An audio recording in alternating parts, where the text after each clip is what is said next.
Shalom, bersama saya Pendeta Samuel Kundiman untuk kembali menyapa Bapak Ibu sekalian dalam program Bible Study online CK7. Hari ini kita akan membahas Matius pasal yang ke-16 ayat pertama sampai ayat yang ke-28 dengan 4 perikop. Ya. Dan di pasal ini salah satu pasal yang tidak mencantumkan adanya mujizat dari Tuhan Yesus. Sebelum kita melanjutkan pembacaan dan pembahasan dari pasal 16 ini, mari kita masuk di dalam hadirat Tuhan. Kita mau puji sembah Allah kita. Kita minta hikmat, kami minta kuasa daripadamu Tuhan. Kami sembah Engkau Tuhan. Oh, hanya Engkau yang layak Tuhan. Kami tinggikan nama-Mu. Oh, ya lalaba ya syakaralamu. Ku bawa kepadamu, oh Tuhan, persembahanku ini. Ku ingin Engkau menerima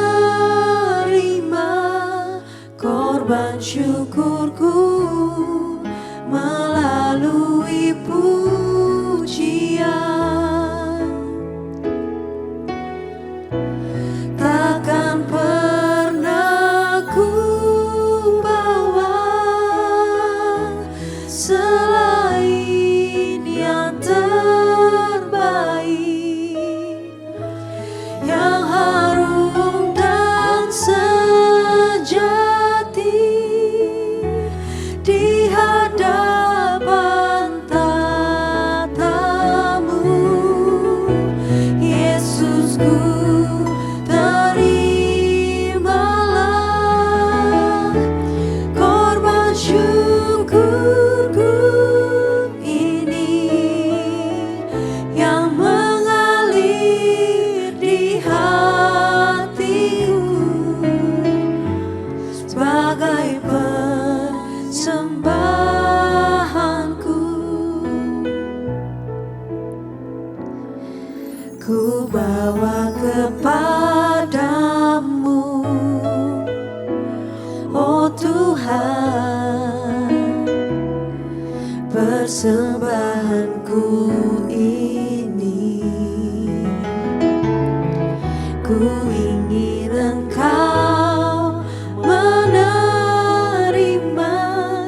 korban syukurku melalui pujian.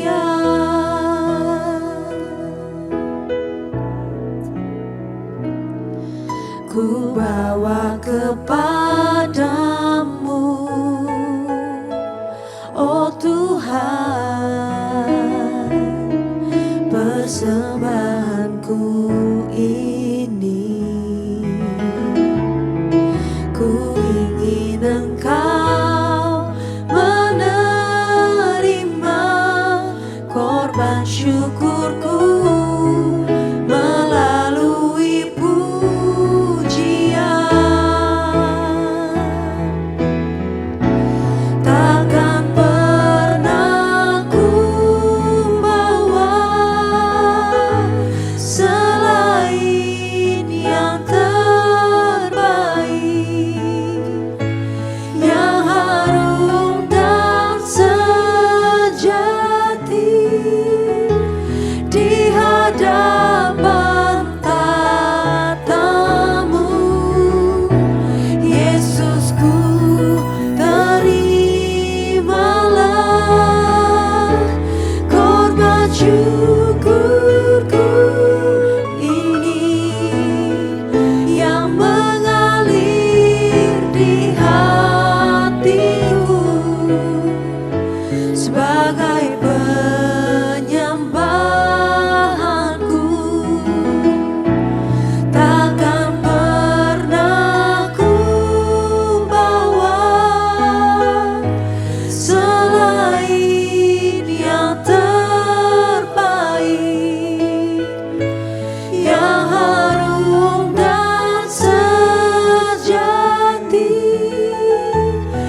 Mengikut Yesus, itulah kesukaan hatiku. Ku lepas semua hakku untuk mengenal kehendaknya di hidupku.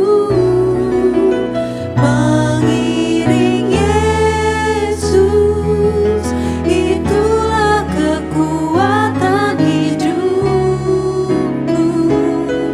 Ku yakin anugerahnya mampu jadikanku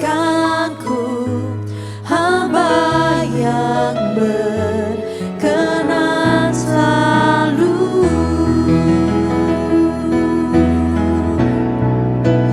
Mengikut Yesus, itulah kesukaan hatiku.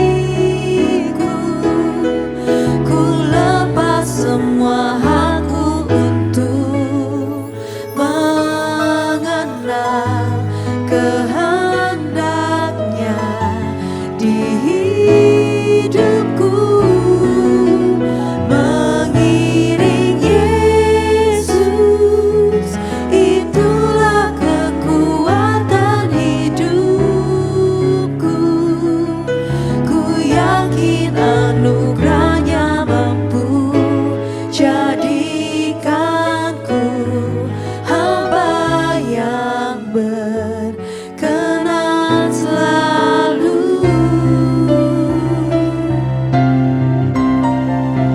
Mengikut Yesus, itulah kesukaan hatiku. Ku lepas semua hakku untuk mengenal kehendaknya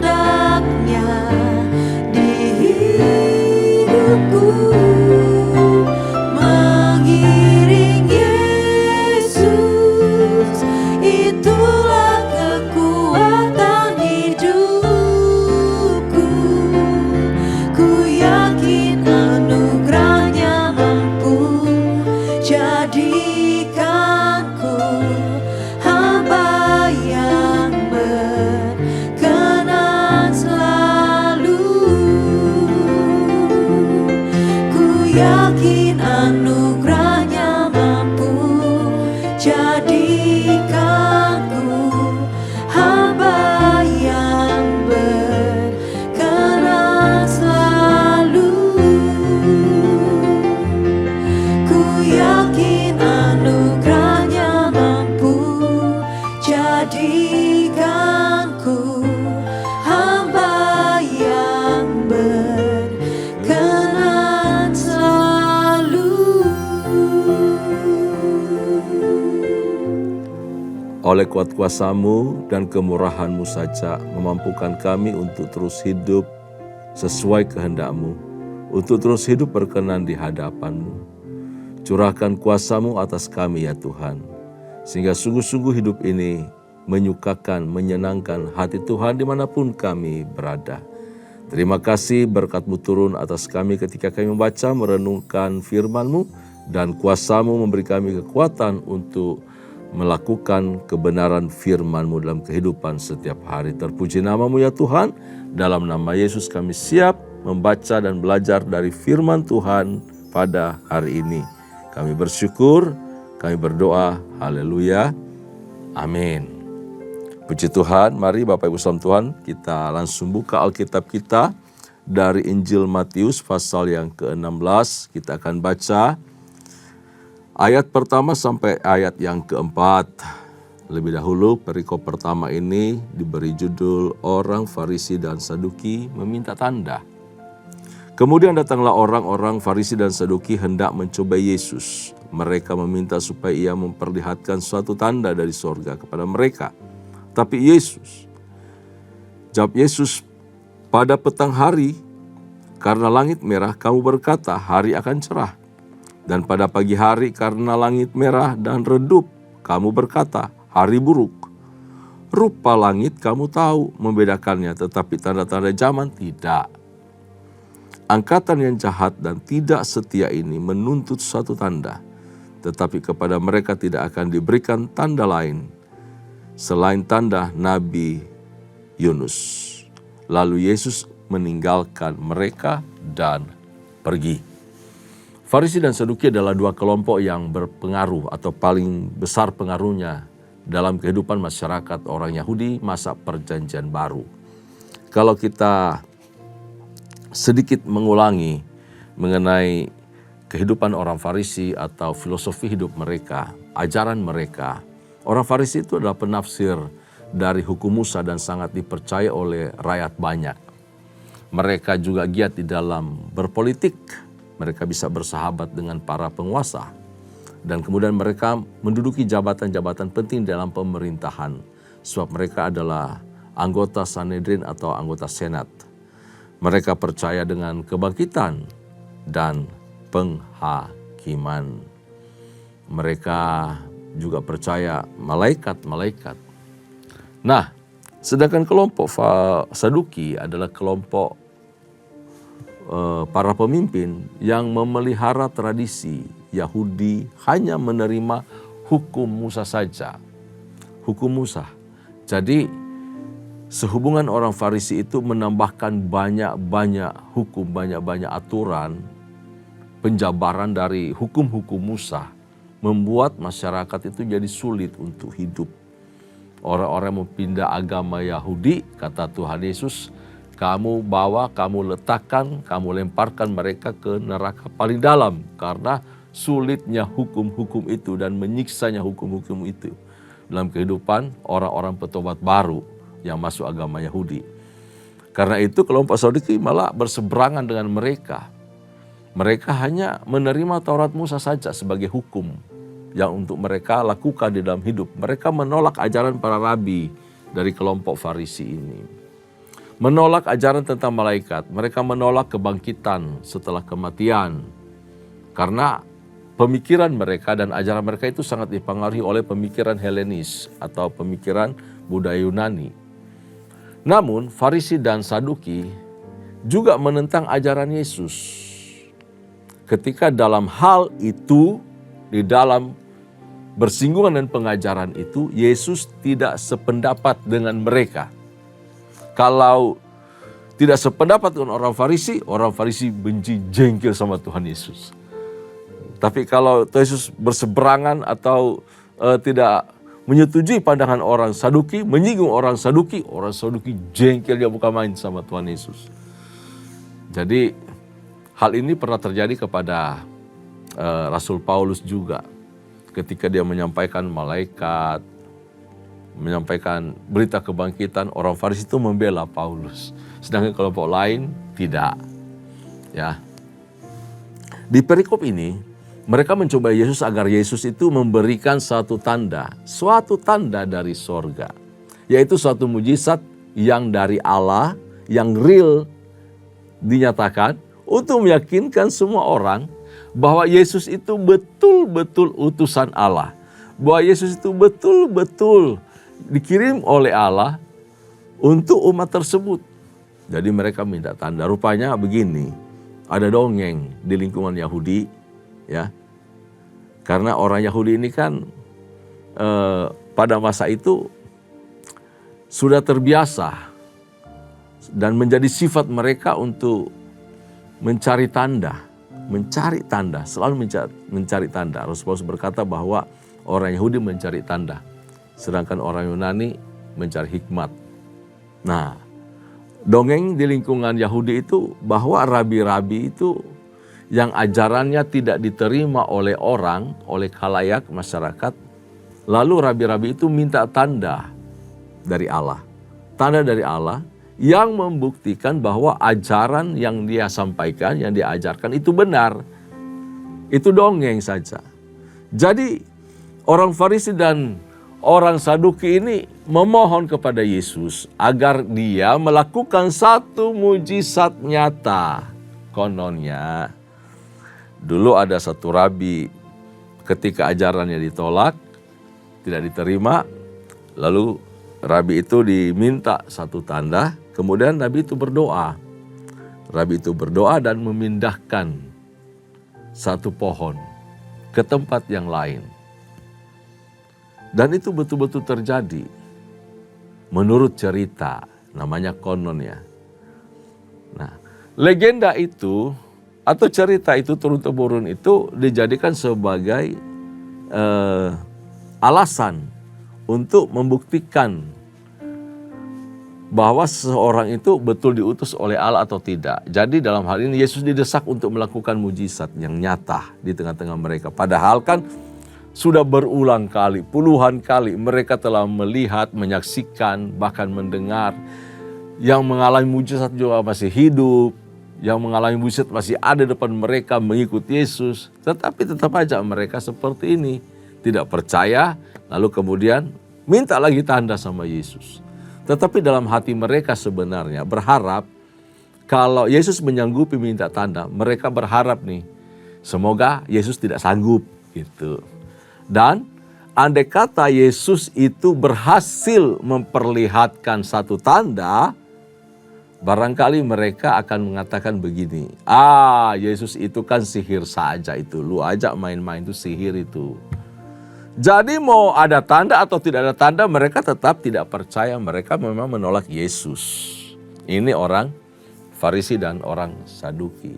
Kenapa? Karena mereka takut kehilangan pengikut. Mereka takut kehilangan kuasa terhadap masyarakat. Mereka kehilangan pamor di hadapan umat Yahudi. Mereka nanti kehilangan rasa hormat ketika mereka mau ke Yesus. Karena sudah semakin banyak orang mengikut Yesus, terpengaruh oleh ajaran Yesus, diberkati oleh ajaran Yesus, dan menyaksikan tanda-tanda mujizat yang dikerjakan oleh Yesus.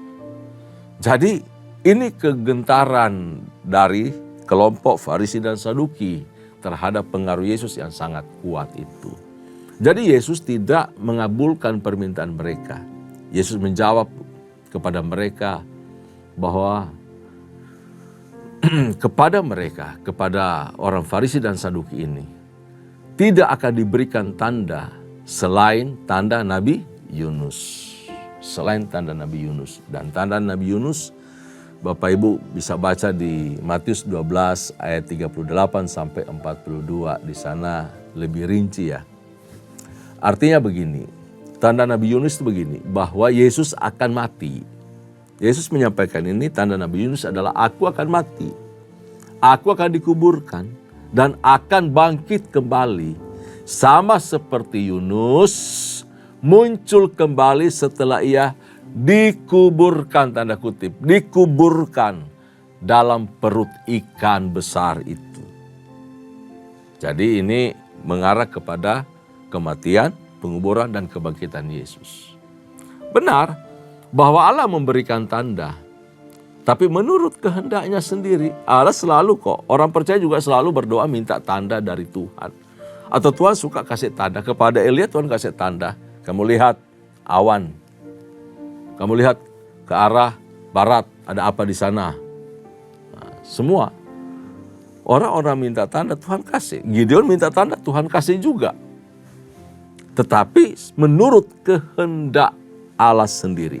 Bukan maunya kita, bukan kehendak kita. Kalau Gideon ngetes Tuhan karena ketidakpercayaan dia ya seenaknya dia. Kalau ini basah, ini kering, aku percaya. Lalu dibolak-balik, kalau ini kering, ini basah. Seperti itu. Jadi Allah mau kasih tanda itu sesuai maunya Tuhan, bukan maunya kita. Ya. Bukan menurut kemauan manusia yang sesungguhnya, tetapi menurut kehendak Allah. Penyaliban dan kebangkitan Yesus adalah tanda besar yang diberikan Allah kepada kita. Itu tanda paling besar. Tidak ada tanda lebih besar daripada itu. Kebangkitan Yesus atau penyaliban dan kebangkitan Yesus. Tanda yang besar dari Allah kepada umat manusia akan tindakan kasih Allah yang nyata. Jadi mereka tidak mengerti tanda-tanda zaman dan tidak mengerti bahwa semua mujizat dan ajaran Yesus itu yang betapa sempurnanya adalah tanda zaman baru ada di tengah-tengah mereka. bahwa tanda zaman baru sudah datang, sudah tiba. Dan mereka sedang berada di era sesuatu yang baru, era zaman baru. Bahwa kerajaan Allah ada di tengah-tengah mereka. Yesus sebagai Raja sudah hadir dan membangun pemerintahan di tengah-tengah mereka. Nah, setelah itu mereka pergi ke Kaisarea Filipi, menyeberang naik perahu di perikop berikut tentang ragi orang Farisi dan Saduki. Di ayat ke-5 sampai ayat yang ke-12. Pada waktu murid-murid Yesus menyeberang danau, mereka lupa membawa roti.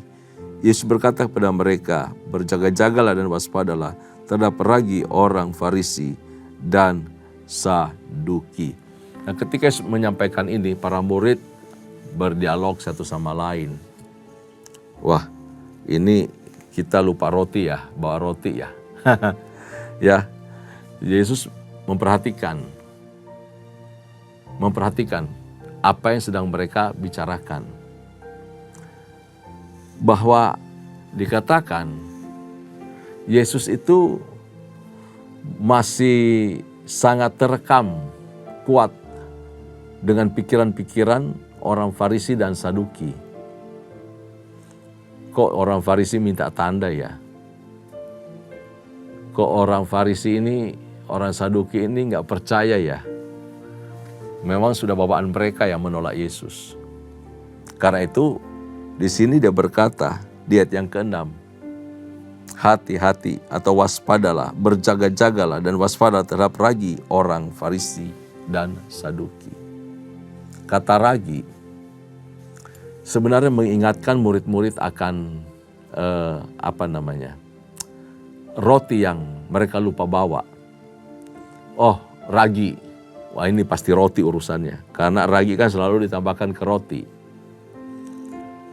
Jadi para murid ketika Yesus berbicara mengenai ragi itu, para murid langsung bicara kepada perkara roti. Membahas urusan-urusan perut, membahas perbekalan, membahas perkara-perkara sifatnya sementara dunia ini. Perkara duniawi. Jadi banyak orang tidak memahami maksud kehendak Allah karena pikirannya selalu dipenuhi oleh perkara-perkara dunia. Urusan-urusan sementara, urusan-urusan perut. Nah ini, orang yang terpusat ke pikiran-pikiran seperti ini, ke perkara sementara, ke perkara duniawi, perkara perut, yang sebentar berlalu, tidak akan mengerti rahasia-rahasia kerajaan Allah. Sama seperti para murid ini. Mendengar hal itu, Yesus kemudian menegur mereka sebagai orang yang lemah iman. Lemah iman. Ya, Yesus menyapa mereka sebagai orang yang lemah iman. Tidak mengerti mengenai rahasia kerajaan Allah. Padahal Yesus itu sumber mujizat. Yesus bisa saja bikin roti di situ, kasih roti mereka.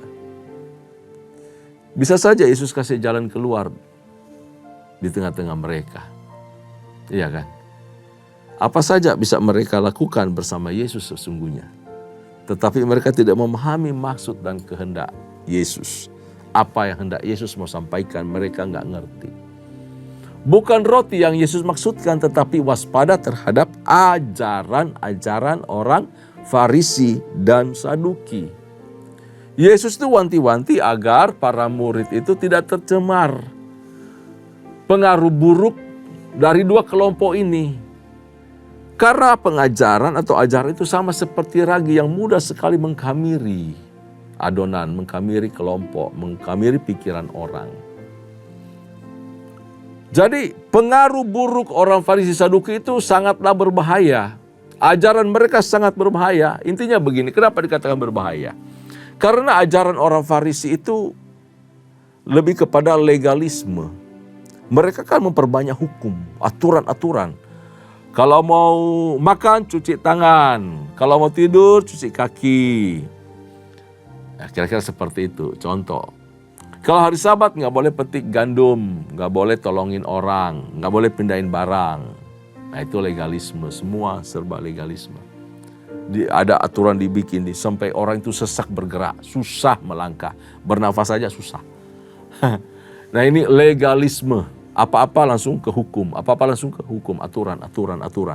Legalistik itu membuat orang keras hati dan tidak mengenal kasih Allah. Jadi pertama legalisme, mereka berpusatkan pada penerapan hukum daripada prinsip kemanusiaan. Prinsip kemanusiaan kan berbicara mengenai kasih. Tetapi mereka itu selalu munafik.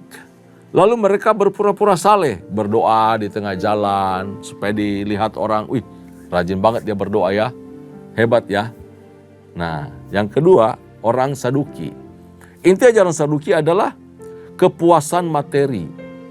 Nih, kepuasan materi. Hati mereka itu tidak dekat dengan Tuhan. Bilang pemimpin agama, mereka enggak. Mereka berpura-pura haus akan kebenaran tetapi tidak sama sekali. Ya. Pura-pura saja haus akan kebenaran sejati tapi tidak punya kerinduan akan Allah. Nah, ini. Jadi mereka cukup puas dengan mentaati beberapa peraturan.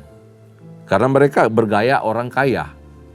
Orang-orang kaya, orang terpandang.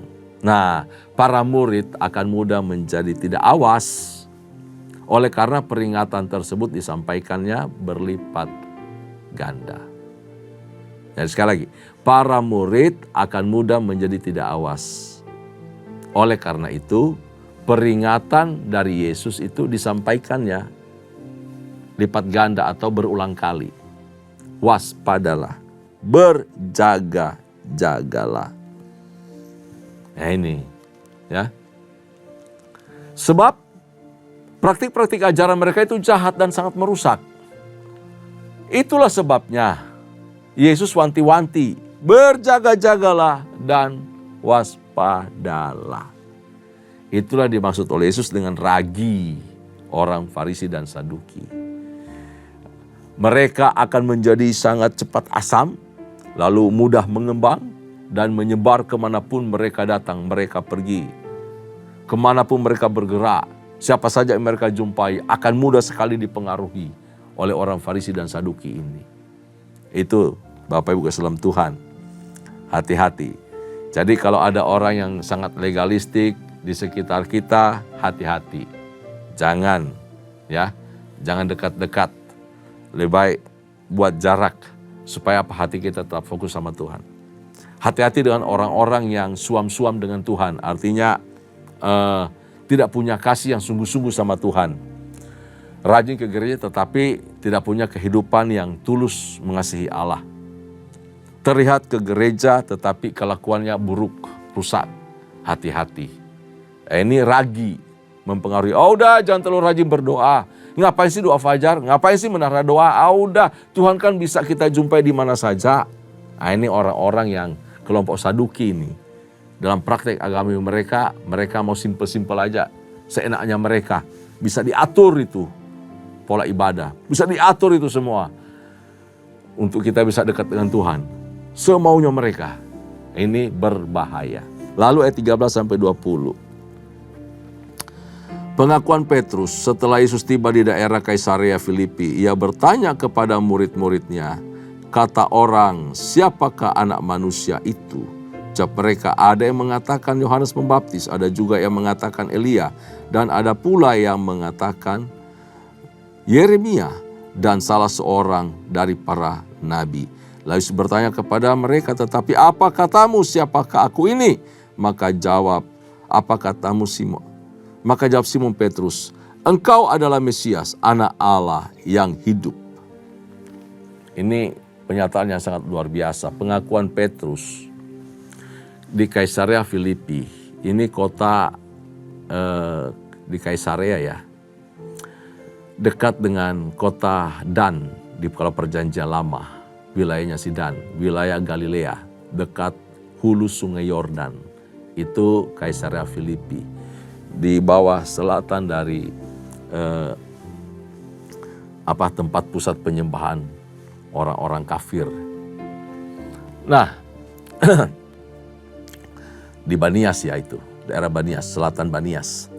Yang penduduknya mayoritas Goyim. bangsa-bangsa non-Yahudi ngumpul di situ, kelompok Gentile atau bangsa kafir. Nah, Yesus ingin memeriksa apakah ke-12 murid itu sudah mengetahui siapa dia yang sebenarnya. Selama ini kan jalan bersama, kemana-mana bersama, diajar bersama, melihat mujizat. Tapi apakah mereka mengenal Yesus sesungguhnya siapa? Yesus ingin tahu. Mereka menggelari atau memanggil Yesus sebagai guru, tapi apakah mereka mengerti bahwa Yesus jauh lebih tinggi daripada seorang guru? Mereka mungkin menyapa Yesus Nabi, tetapi apakah mereka mengerti bahwa Yesus itu jauh lebih tinggi dari seorang Nabi? Yesus ingin memastikan sebelum penyaliban itu terjadi menimpa dia. Sebab sesudah itu mereka harus memberitakan siapa Yesus yang sesungguhnya. Karena itu Yesus mau mempersiapkan murid-muridnya. Berita firman yang kamu sampaikan nanti tentang aku apa? Gitu. Sebentar lagi saya akan mati disalib. Akan menyerahkan diri saya disalib. Kamu akan menjadi pemberita Injil. Tapi apa kamu kenal saya enggak? Karena itu Bapak Islam Tuhan, orang yang memberitakan Injil, menyampaikan kabar baik ke semua orang, itu harusnya punya pengalaman dengan Tuhan, tahu betul siapa Allah yang dia sembah. Punya pengalaman pribadi dengan Tuhan. Mengerti betul siapa Allah yang kulayani itu. Nah itu dia. Kita kalau nggak punya pengalaman dengan Tuhan, nggak ngerti siapa Tuhan, ya bagaimana kita bisa menyampaikan, memberitakan tentang Yesus kepada orang lain? Ini penting. Jadi Yesus memastikan para murid. Nah, ada dikasih tahu di sini bahwa kau anak Allah yang hidup, kata si Petrus. Anak Allah yang hidup. Mesias, anak Allah yang hidup. Dari semua perkataan atau jawaban dari para murid, engkau Elia, engkau adalah Yohanes, engkau adalah salah satu dari para nabi.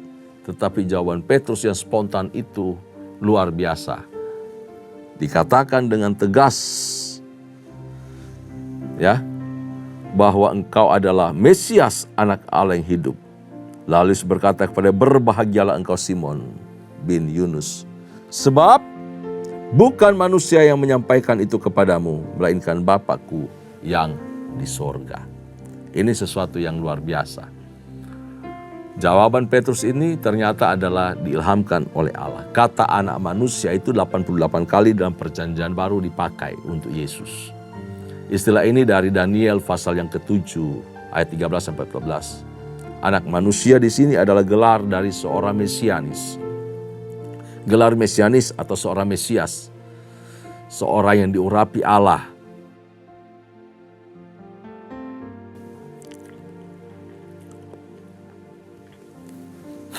Seorang raja besar. Seorang juru selamat. Jadi Yesus itu dirujuk sebagai orang yang mendapatkan kekuasaan. Mendapatkan kemuliaan dan mendapatkan kerajaan atas bangsa-bangsa. Ketika Yesus menggunakan gelar ini untuk dirinya, dia menerapkan nubuat anak manusia pada dirinya sendiri. Di ayat 14, 15, 16, jawaban Petrus ini memberikan sesuatu pengertian kepada kita. Bahwa apa yang dinyatakan oleh Allah kepada Petrus menunjuk kepada siapa Yesus itu sendiri. Dia adalah pribadi yang diurapi. Mesias adalah istilah untuk raja besar dan penyelamat. Dan hanya satu di dunia, yaitu nama yang tertinggi dan tiada tandingannya, yaitu Yesus Kristus Tuhan. Pengakuan Petrus ini adalah pengakuan dari pengalaman dan keyakinan yang sangat mendalam bahwa Yesus adalah Mesias, anak Allah yang hidup. Petrus mengakui adanya hubungan yang unik dan erat antara Bapa dan Yesus, antara Allah dan Yesus sebagai anak. Pertanyaannya sederhana buat kita. Menurut Bapak Ibu, siapa Yesus? Dalam pengertian kita, dalam pengalaman hidup kita. Siapa Yesus? Apakah kita menjawab seperti murid-murid yang lain? Kita harus punya pengalaman. Pewahyuan Allah turun atas kita. Lewat pengalaman hidup berjumpa dengan Yesus setiap hari.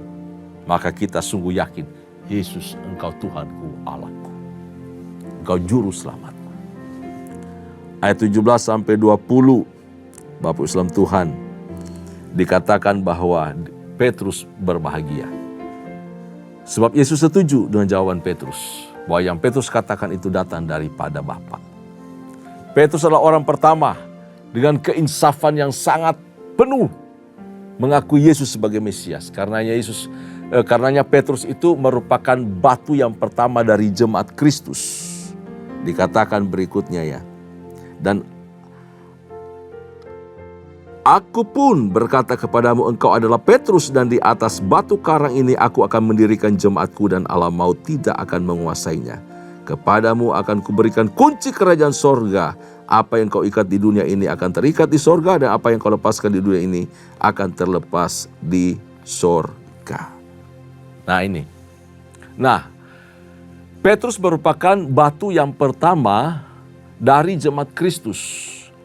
Petrus sebagai pelopor pekabaran Injil, khotbah di hari Pentakosta, ribuan orang bertobat. Nah ini, di atas batu karang ini kudirikan jemaatku. Artinya Petrus adalah pelopor yang membuat ada satu jemaat umat Tuhan yang besar. Menjadi umat Kristiani pertama, murid Yesus. Keren banget. Ya, di atas pengakuan Petrus ini jemaat Tuhan didirikan. Dan alam maut tidak akan menguasainya. Lalu kunci kerajaan sorga diberikan kepada Petrus. Pada hari Petrus berkhotbah tentang Yesus, tentang pengampunan dosa melalui Yesus. Ia telah membuka pintu kerajaan Allah bagi beribu-ribu orang untuk diselamatkan dan dipulihkan. Dan kemudian dia menutup pintu bagi orang yang menolak panggilan Tuhan untuk percaya Injil. Mereka yang menolak Injil, mereka yang tidak percaya, pintu tertutup. Tetapi bagi mereka yang menerima, merespon anugerah, kabar baik, berita Injil itu, kepada mereka pintu dibukakan. Itu pintu kerajaan Allah. Hebat ya. Tuhan menyatakan sesuatu kepada Petrus, dan Yesus sampaikan kepada Yesus siapa Yesus sesungguhnya. Jadi Petrus menjadi juru kunci kerajaan Allah melalui Injil yang dikhotbahkannya. Apa yang disampaikannya itu bersifat mengikat dan bersifat melepaskan. Untuk alasan supaya tidak muncul salah pengertian, Yesus selalu melarang murid-muridnya untuk tidak boleh menyampaikan kepada banyak orang tentang apa yang telah disampaikan oleh Petrus. Supaya jangan sampai mereka kemudian mengarak Yesus, mengangkat dia jadi raja, dan menuntut pemulihan secara politik. Ini dihindari oleh Yesus. Bapak Ibu kasih dalam Tuhan, masih ada satu perikop lagi di pasal 16 ini, tapi perikop ini akan dibahas nanti di Markus pasal 8 ayat yang ke-11 sampai 9 ayat pertama, atau Lukas pasal 9 ayat 22 sampai ayat 27. Ya, mengenai pemberitahuan pertama tentang penderitaan Yesus dan syarat-syarat mengikut dia. Itu 3 perikop mengenai pasal yang ke-16. Tuhan Yesus memberkati kita. Tundukkan kepala, kita berdoa. Terima kasih Tuhan untuk hari ini kami dapat belajar kebenaran firman-Mu. Tuhan menuntun, Tuhan menyertai, Tuhan memberkati kami. Kiranya kami umat-Mu punya pengalaman dengan Tuhan. Pengalaman yang istimewa. Memuji, menyembah Engkau, hidup di dalam kasih karunia, merindukan Engkau lebih lagi. Sehingga ketika kami menyampaikan kebenaran firman, menceritakan kebaikan Yesus, itu semua hidup keluar dari kehidupan kami. Itu memberikan air-air yang sejuk, air kehidupan kepada orang-orang yang mendengar, dan mereka diselamatkan. Terpuji nama-Mu ya Tuhan, kami bersyukur, kami berdoa. Kekasih-kekasih Tuhan, mari arahkan hatimu di hadapan Allah. Terimalah berkat serta anugerah yang melimpah dari Allah Bapa, kasih sayang dalam Kristus Yesus Tuhan, serta persekutuan yang manis dengan Allah Roh Kudus menyertai kita semua. Mulai saat ini sampai parusia Tuhan datang pada kali yang kedua, bahkan sampai selama-lamanya. Setiap kita yang percaya sama-sama katakan, amin. Tuhan Yesus memberkati kita. Shalom.